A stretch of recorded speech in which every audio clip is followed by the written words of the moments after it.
Welcome back to Real Talk with Susan Stone and Kristina Supler. We are full-time moms and attorneys bringing our student defense legal practice to life with real, candid conversations. So today we're going to talk about something that somehow has become a lost topic, and that is puberty. Just saying that word is making me have these awkward flashbacks, but it shouldn't. You know, I have to say, I think of puberty very differently now that my oldest is 25 and I've seen them go through everything. And as a Jewish mama, I think of puberty kids at their bar and bas mitzvah talking about, now I am a man. And you see this little guy going, today I am a man. And I'm like, no, you're a little pisher. And for those out there, you get it if you've been to a bar mitzvah. And then something magical happens. Puberty, and then the voice drops and the boobs grow, and indeed they do look like little men and women. So we're going to talk about puberty today. Well, and this is an issue that's particularly topical and pertinent for the Supler household. My daughter would be mortified, but she is in sixth grade, and so lots of conversations are starting to happen in our house. And indeed, a book that we're going to talk about today has been purchased. So it's fortuitous to have our guests today. Today we are joined by Dr. Cara Natterson. Cara is a pediatrician, consultant, speaker, and New York Times bestselling author of multiple books, including The Care and Keeping of You, the American Girl Library series. And she has sold more than 6 million copies of that book. And indeed, I have purchased that book. Additionally, she's recently published Decoding Boys. And in 2020, Cara launched which is basically a puberty positive company that we're going to talk more about. Thank you for joining us, Cara. Thank you so much for having me. I'm so excited to be here. And yours is not the only horrified child. My 2 children were just deeply dismayed by what I did when they were going through puberty. That's amazing. And we welcome you. I want to start by talking about your podcast, the Puberty Podcast. So Kristina and I are sort of new to the podcasting world, and apparently it is a world. So New-ish. We're new-ish. It's been like a year, and we're very proud of our Real Talk with Susan and Kristina podcast that you're on, because we think that podcasting is just a wonderful way to reach audiences. So on your podcast, you talk about all things adolescence, from body image and behavioral changes to sex and consent. Tell us, Cara, what is the real goal and what are you trying to accomplish with your podcast? So we call it the Puberty Podcast. But people think about puberty as being specific to the body changes that are happening. And that's the very narrow definition of puberty. It's the path through sexual maturity. The reason we call it the Puberty Podcast and talk about all these other adjacent topics as well is that the same hormones that make your boobs grow and that make your shoulders broad and that make you hairy and that make you smell, all of those same hormones also impact your moods and your feelings, and therefore your friendships, and therefore your family dynamics. And so there are all these downstream issues that used to be called adolescence, and those 2 buckets were really separate. Like there was puberty, which was your body, and there was adolescence, which was everything else. But what has become really clear is that those 2 things are actually quite synonymous. The Venn diagram overlap of those 2 topics is massive.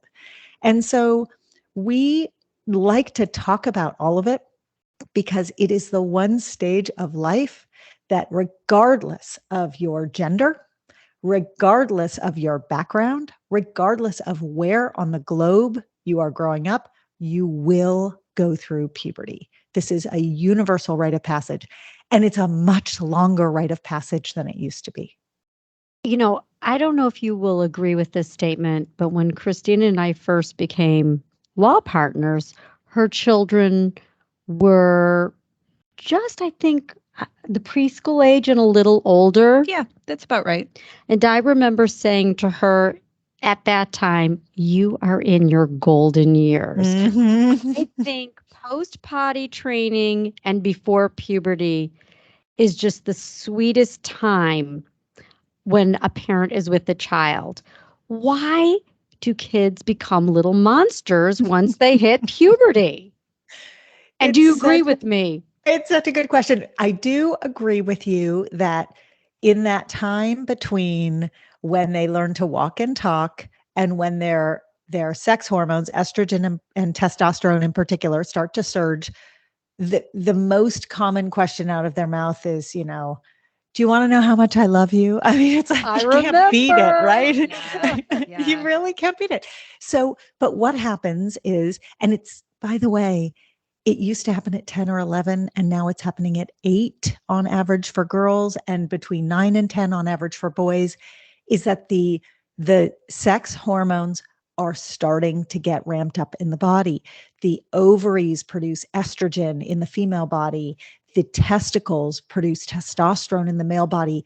And those hormones don't just circulate below the neck. Those hormones circulate up in the brain, and they impact the way kids feel.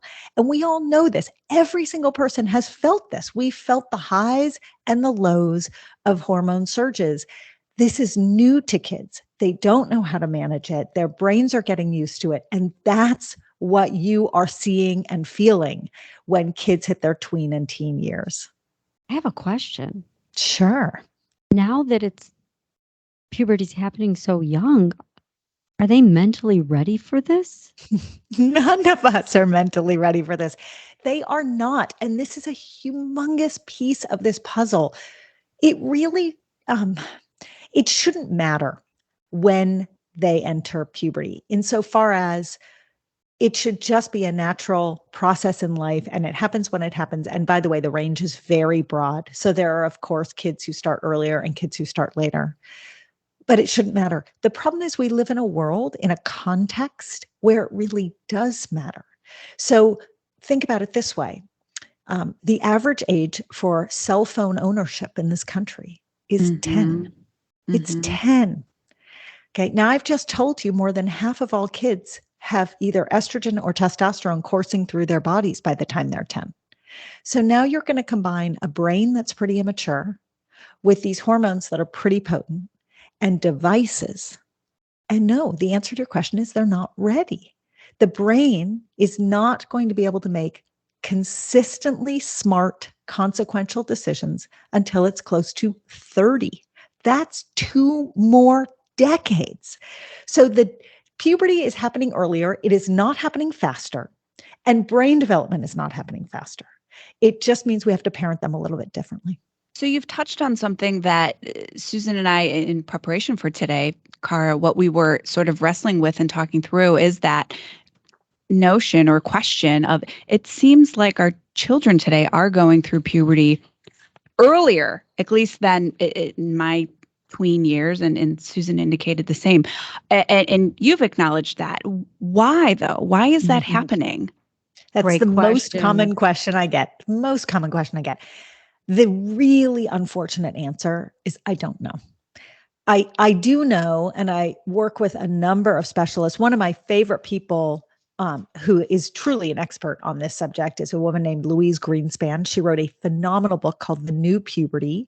It came out in 2014, but it's just as relevant today as when it came out. And it answered that question. She is a researcher based in Northern California. She runs a lot of the studies that make headlines in the papers about when kids are going through puberty and why. And here's what she says. She says, it's everything we put into and onto our bodies. It's the food we eat. It's the liquids we drink. It's the cosmetics we're putting onto our bodies. It is the air we breathe. And we just don't know the lowest common denominator. We don't know what we can take out of those things in order to fix the situation. Louise, we did a podcast with her relatively recently, where she talked a little bit about antibiotics. And this is one, people talk about endocrine disrupting hormones all the time, but they don't talk about antibiotics. And Louise connected the dots and helped to explain why antibiotics that are given to poultry and to cows are directly impacting the way that these hormones work. And I can't do it justice here, but she has a really elegant description of it. So I'm going to ask you a question that's not so elegant. Go for it. Can I ask you? Yeah. Okay, my readers are going to be horrified, and Kristina, feel free to kick me. But is it my imagination, but are boobs bigger? It's a really fair question.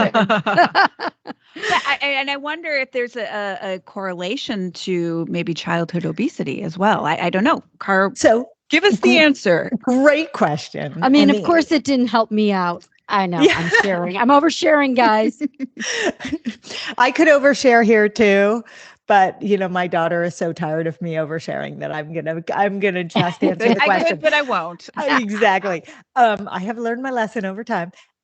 So the answer is anecdotally, I agree with you. There is no data that shows it, but I definitely see what you see.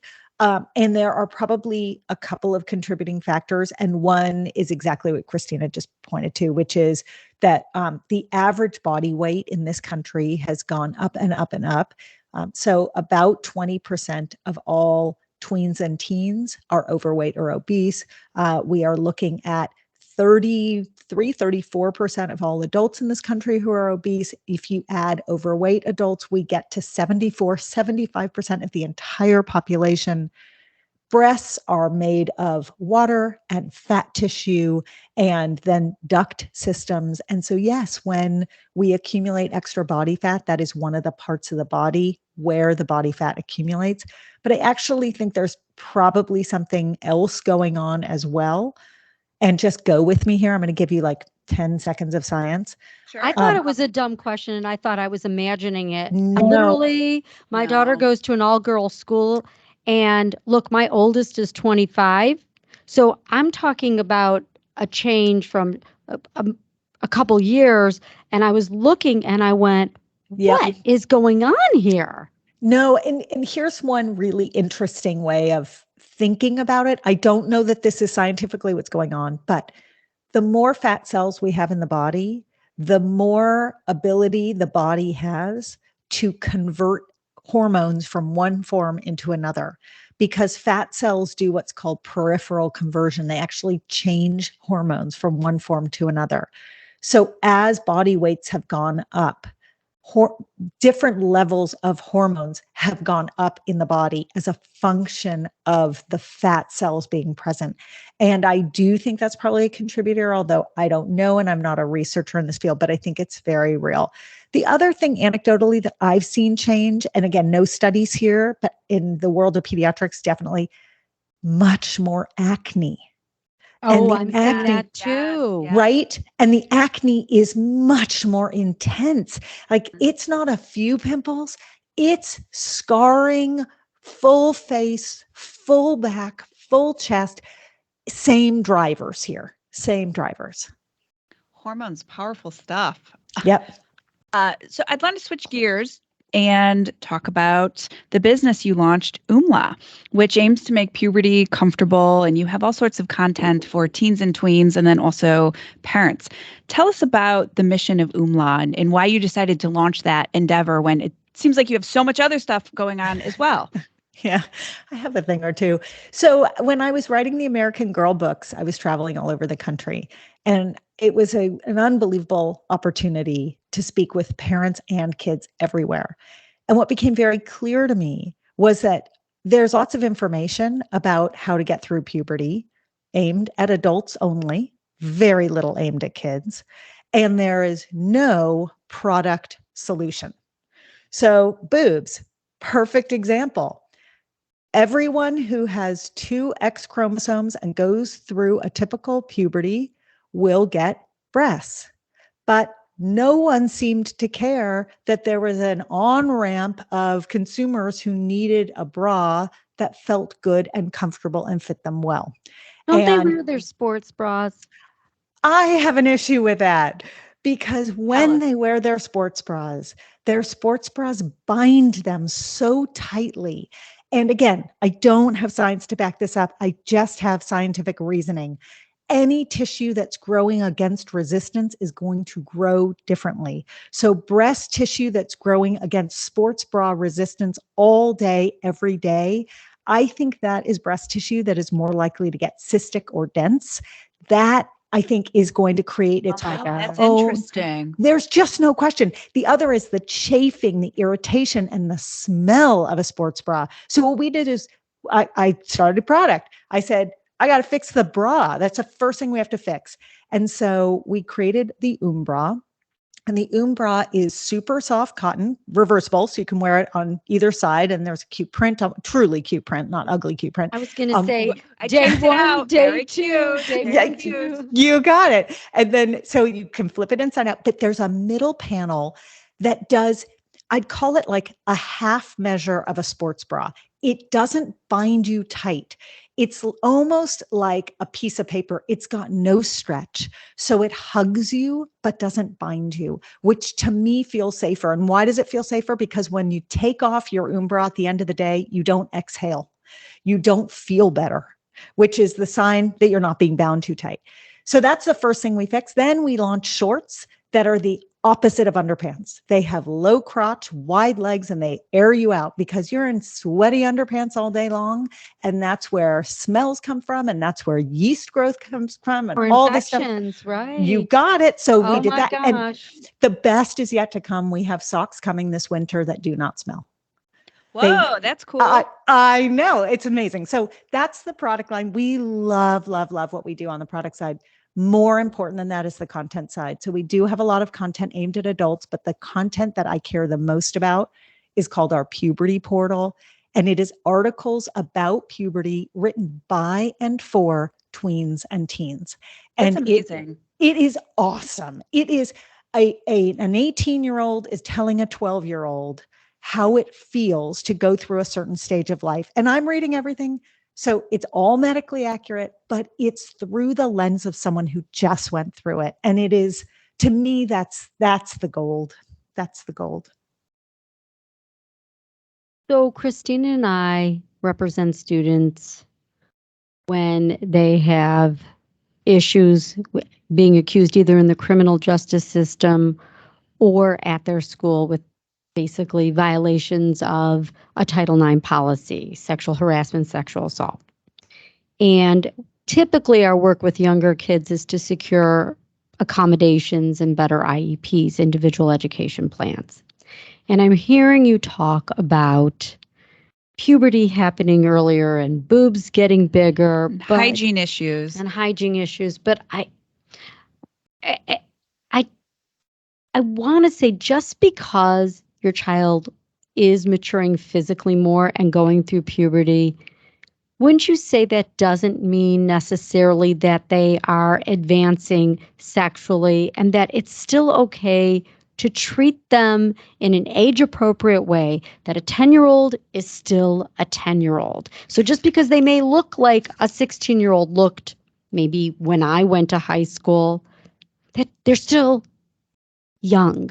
I just feel like we're trying to make them older too quickly. I think that needs to be said in bold with highlighter and exclamation points. It's just not just okay, it's critical that we let kids be kids. Yes, we must treat them the age they are, not the age they look. And by the way, this goes for kids who are late to puberty as well, who look young and are treated younger than they actually are, because they have issues around that. But in the group that you're discussing, these are kids who are at high risk. We know that girls who go through puberty early are at higher risk for sexual predation. We know that. Why? Because they present as older and they find themselves in situations that their brain cannot handle. The world has to treat them like kids. The world needs to protect them like kids. It makes me so sad when I see people treat kids as if they're mini adults, and I know exactly what's going on in their brain. Their brain can't handle that kind of thinking. At 25, their brain can't handle that kind of thinking. What's the rush? I know that there's a lot of talk. I've heard other parents talk, especially as, my children were in early high school, about boyfriends. I never had that talk with my children. I really worked very hard to make my kids stay as young for as long as possible while having conversations about sex education. You can do both at the same time. Well, and I think, Susan, to your point, though, it's even more, I think the sentiment you're expressing is even more important in today's time when our children and adults, all of us, are constantly bombarded by social media and advertising and all of this material that is really encouraging kids to grow up faster. And, I think that students are now living through the impact of COVID and the constant bombardment of social media. And it really presents a lot of challenges. I know last year, the Surgeon General issued an advisory on mental health. And I'm just wondering, Cara, as a pediatrician, have you noticed a direct correlation between the pandemic and mental health among students? Everything that you've read about in the paper, everything that you've heard about in terms of the mental health emergency is true. And in some regard, this is sometimes an understatement. The mental health impact of COVID was so massive. I live in Los Angeles. Our schools were shut for 16 months. Can't imagine. Right. And listen, as a physician, I understood. I understood how the decisions were being made to prioritize physical, biological safety. But the mental health implications are so massive. We're still suffering. You bet. And they're massive everywhere, by the way. It doesn't matter if you were here where everything was shut or if you were in places where school reopened 6 weeks, 8 weeks into the pandemic. It really didn't matter. The mental health crisis in this country is so phenomenally large, so much so that I think it's hard for a lot of parents to even begin to read about it and think about it. It's overwhelming. It's scary. When we talk about kids who have suicidal ideation, it's terrifying. When we talk about kids who are cutting themselves or who are restricting their eating, this is heavy, big stuff. And this summer, I wrote a book with my partner at UMLA. We wrote a book that's called Modern Puberty, How It's Changed and How to Talk About It. Is the book out yet? It comes out in 2023. What chapter did we wait to write until last? Mental health. Because even though we work in this field, it's a lot for anyone to think through and to manage, but you have to. And so the one piece of advice I have for all parents is find your team of supporters. So that might be other parents, but it's, a school official, an administrator or a counselor at school who can help your kid. A physician, whether it's a pediatrician, a family healthcare provider who can help your kid, a therapist or a counselor who can help your kid, a mentor, a coach, an inspiration who can help your kid. These are all people who have eyes on your kid and can tell you in different contexts how they're doing. This is your team. And it's important to lean into the team. Speaking about mental health issues, and Kristina, you brought up seeing the rise in body weight. Part of me thinks that this is not a bad thing. And I'm going to just express why.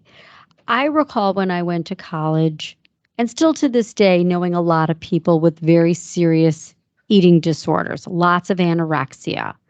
And I'm just wondering, I think I would rather see a little extra, love on a child versus starvation or bulimia.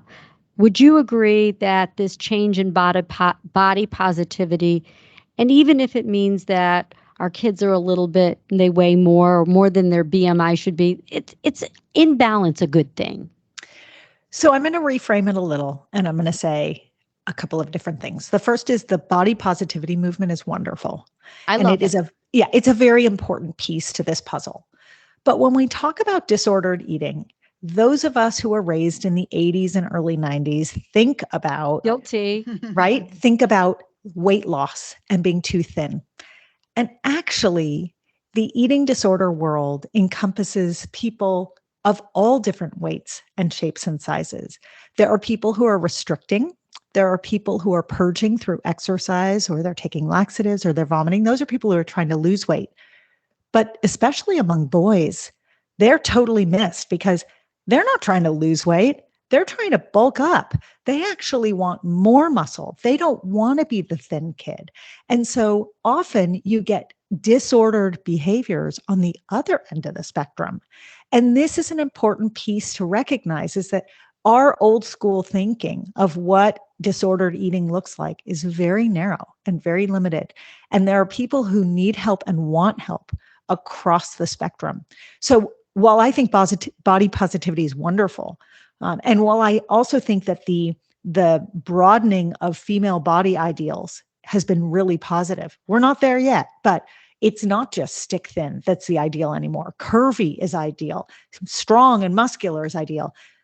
The genetic males, there's been no evolution for them in terms of body ideals. There's been no moving of the needle.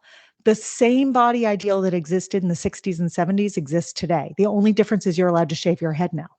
But the six-pack abs and the broad shoulders and, you go kind of walk down all the features of a G.I. Joe doll. That's still the male body ideal. And so we have a long way to go in order to honor half of the population and recognize their struggles in any number of directions. I'd like to sort of transition to a new topic, sex education. And in your book, Decoding Boys, you mention that waiting for your child to ask questions about sex ed is often a great way to gauge where the child is at mentally. But what happens if your child just never asks? Do you feel that parents should open the conversation up on their own? Or what are your thoughts for parents who are facing that issue? Yeah, I hope it was clear in Decoding Boys. For sure, in Modern Puberty, we have pages and pages and pages about when you need to talk about sex with your kids. It's sooner than you think. Most of your kids are not coming to you when they need the information. You do need to start opening those lines of communication before they prompt you with the question. So if an 8-year-old comes to you and asks you questions, answer the questions that are being asked. But if a 10 or 11-year-old has not come to you, well, then let's contextualize it. The average age for first porn viewing in this country, if you are male, is between 11 and 13. So the adults in those kids' lives want to sex educate their kids before their kids are sex educated by strangers on a screen. So I usually use 10 or 11 as my cutoff for, if they haven't come to you, you do need to start going to them and opening the lines of communication because of what's on their screens. If they're the youngest of 5 kids, you're going to go to them sooner, right? If they're kids who have lots of older kid influences, you're going to go to them sooner. The question is as much how do you go to them as when do you go to them? And so, there's some strategies that you can use, and there's a lot of language that you can use around that. But opening up the conversation is critical. I like what you're saying about opening up the conversation. And I want to circle back to, and I know we're flip-flopping, guys, but you're making us think. And sometimes the brain processes. Can we go back to when you see a child having a lot of acne or maybe being a little too heavy, you don't want to shame them, but you do want them to keep their skin clean or eat healthy. What's the balance and what's the advice you would give parents?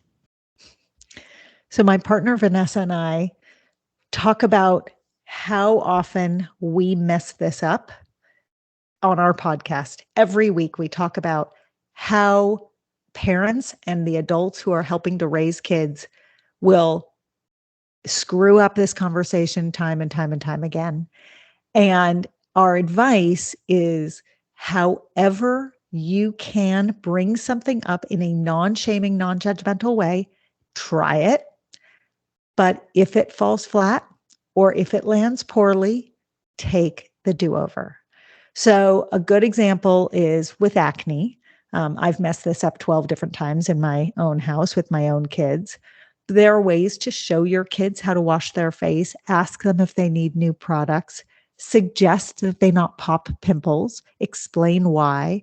at the end of the day, some of it's going to land and some of it's not. Sometimes you're going to choose the wrong time or the wrong tone, and your child's going to let you know. And they're going to be very clear with you. They're either going to tell you or they're going to walk out of the room and shut the conversation down. So it's really appropriate to circle back with them, not immediately, but a little bit later, and say, I think I really messed that one up.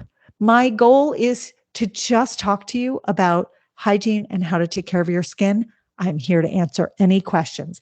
And then you try again another day with another round of, would you like this cleanser? Or another round of, are you, in my house the other day, it was, hey, are you using a clean towel when you wipe your face? At the end of the day, you wash your face. Sure. Yes. Right? That was my attempt and it was not shut down entirely, but it doesn't matter if you do this for a living or not. These are hard conversations. Just no shame, no judgment. One other question about puberty and development. I'm wondering, with everything, you've spoken a lot about hormones and bodies being impacted by what we eat and what we put on our skin and so on and so forth. I'm wondering also, kind of in line with Susan's question, are breasts getting bigger now among adolescent females? What about periods? Are periods becoming more painful, taking place for a longer period of time? What can you say about that? Heavier flow. So periods are one topic that we have a lot of data on. One of the reasons we have a lot of data on is they're measurable. You can see them. People talk about them these days. Think about 20 years ago, no one ever talked about a period. Now, teenagers just talk about their period to the point where it's almost astounding even to me, but they're measurable. And also a lot of people are on these period apps, right, where they're tracking their periods, and the apps are collecting data. We know about those apps. Right? And those apps, I would imagine the two lawyers on the other end of the microphone have the same feelings that the doctor has, which is they're great, but the privacy issues are huge on these apps. So there are pros and cons, right, to the data collection there. And they're a poor form of birth control. Oh, they are not. Yes, they are not in our approved list of birth control. No. But what do we know about periods? We know, this is the most amazing fact about periods. We know that puberty is beginning on average 2 years earlier for a genetic female, but periods aren't happening any earlier at all. They have remained basically stable for the last 60 years. Maybe you can argue they've moved up by a month or two, but the gap in breast development has shifted by 2 years. So what does that tell you? That tells you that's bizarre. It's bizarre. And what it tells you is puberty is stretching like taffy. It is starting earlier, but it is happening slower, not faster. And this middle marker, people used to think of it as either the beginning of puberty or the end of puberty. It is neither. Getting your first period is a middle marker. This middle marker hasn't changed. Now, as we get more and more data about length of period and heaviness of flow and all that, we can answer questions more about how hormone shifts are impacting that. But right now, remember that the reporters who are telling us how heavy their periods are 12 and 13 and 14. And they only have themselves to compare to. When is this a heavy period? How do they know? Right? What are they measuring against? And so right now, the data looks like the periods themselves have really not changed very much at all. We talked about boys a little bit. Yeah. So this is again, and right now I'm feeling pretty good about my observations, but I'm observing that almost every boy, Kristina, or young man or college age student has ADHD. I don't think I've met anybody recently who does not have ADHD or some form of ADD. Is that just who we see in you wouldn't know in our office, but is there a rise in ADD or ADHD in boys, or is it just we're better at identifying it, or is it the pandemic that's made it worse? What's going on with ADD in boys? There's a very well documented rise in medication for ADHD in both genders over the past 2 or 3 decades. Some people believe it's accurate diagnosis and we're better at picking kids up. Some people believe it's overdiagnosis and it's an overcall, because if any of us was on a stimulant every single day, we would do better. We would focus more. I'm on a stimulant every day. It's called caffeine. I drink a cup of coffee and I lock in and feel like I can get my work done. That is what caffeine does. It is a stimulant. So there's a whole world of people who debate, is this rise and what you're seeing real or not real? I would have to guess that the community, the population you are dealing with are kids who are risk takers, more impulsive. Impulsivity, that's a big issue. Right. Yeah. And what is one of the diagnostic criteria of ADHD? Impulsivity. You don't have to be impulsive to have the diagnosis, but boy, are you likely to have the diagnosis if you're highly impulsive. So I think probably in your population, you have a skewed group.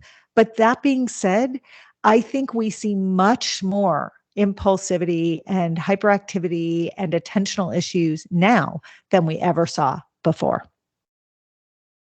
I'm wondering also if the impact of sleep on teens and tweens, and with phones and social media and you name it. Let's face it, at least in my house, I mean, people are staying up much later than I'd like. And I know, Susan, you've said that as well. Well, I have to chime in. I am a terrible sleeper. I always was. Post-menopause, it's much worse. And my kids are very bad sleepers. So the question is, are you seeing that everybody's getting worse sleep? And how is that different for those in puberty? And when you have a kid, and I know I'm hearing it from my youngest saying, I can't sleep. Is it okay to give melatonin? Is it okay to maybe give NyQuil? I mean, or should you just say tough it out? Because when I say tough it out, she wakes up and she's exhausted. Yeah. Okay. So we have a much deeper appreciation for the need for sleep today than we've ever had before. And we understand that sleep does a number of things to the body, but the top 4 that I always share with kids when I'm teaching in the classroom are that number 1, sleep resets your mood. Okay, we all know that. Number 2, it resets your metabolism because it impacts the way different metabolic hormones shift in your body. So it changes the way you feel hunger and it changes the way you store your calories, either as fat or you burn through them. Number 3, it files away memory. So if you cram for a test all night long, you're not going to do as well as if you go to bed and get a good night's sleep, because you need the sleep to store the memory. And the 4th, this is the big selling point for kids, is that you grow when you sleep, not when you lay down, not at night, when you sleep. You know, that it's doesn't interesting. You grow when you sleep. Yeah. Yes. That's why I remember my mother always saying to me, I'd say my leg hurts. She'd say, oh, it's growing pains. Growing pains. Yep. And so here's the thing about sleep, though. It doesn't come easily to everyone, especially teenagers whose melatonin level. So melatonin is a natural hormone that your brain produces to tell your body it's time for sleep. And most people have a melatonin surge that happens sometime between 8 and 10 p.m. And then they get tired and then they fall asleep an hour or 2 later. But the 3 a.m. teenagers, teenage brains, right? They do not have melatonin surges at 8 p.m. Let me just tell you. Sorry.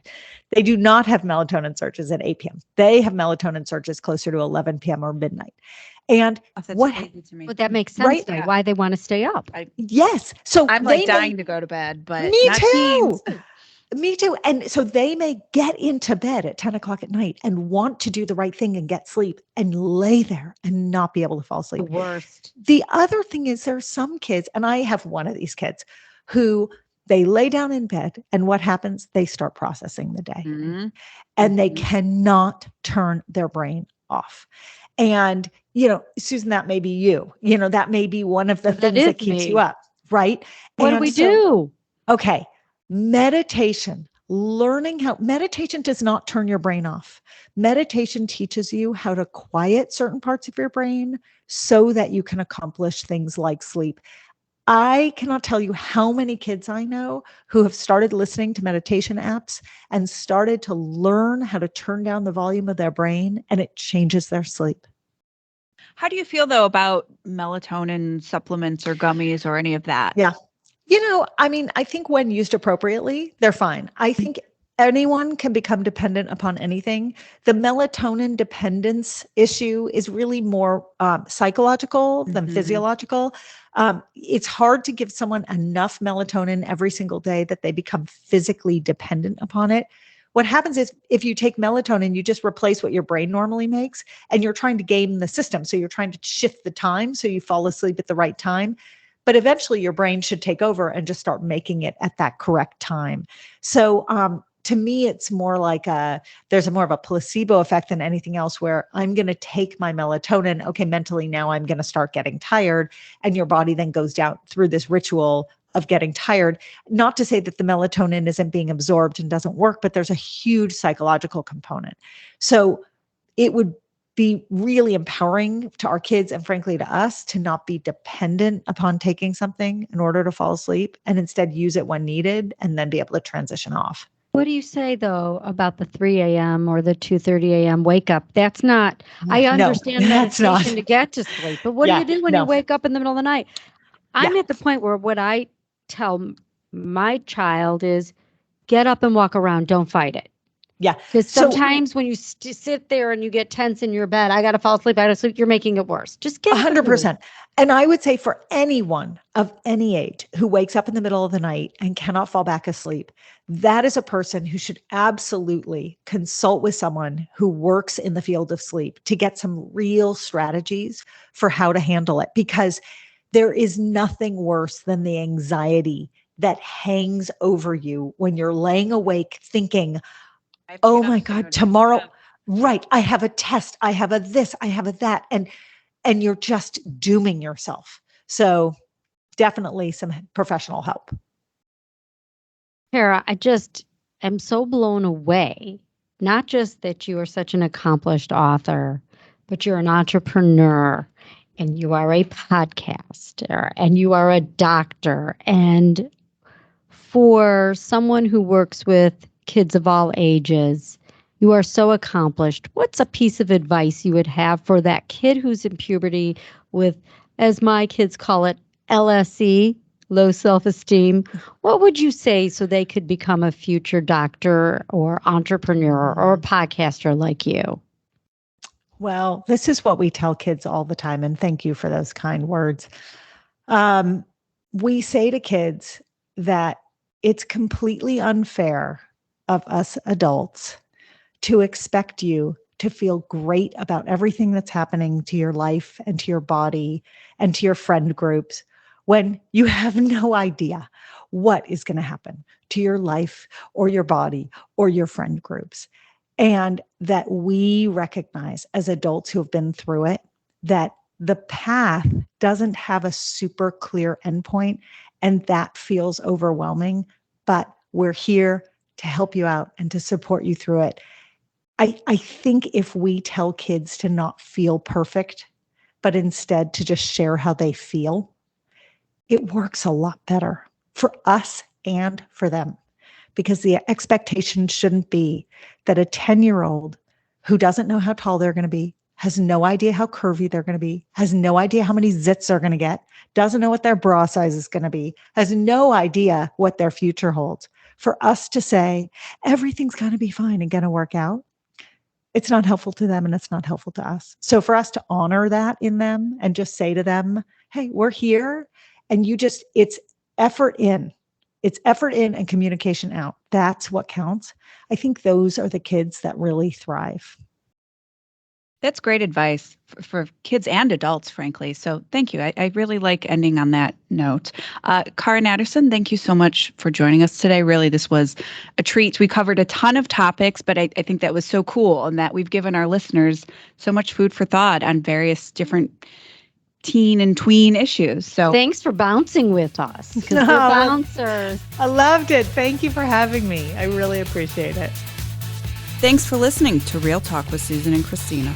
If you enjoyed this episode, please subscribe to our show so you never miss an episode, and leave us a review so other people can find the content we share here. You can follow us on Instagram. Just search our handle @StoneSupler. And for more resources, visit us online at studentdefense.kjk.com. Thank you so much for being a part of our Real Talk community. We'll see you next time.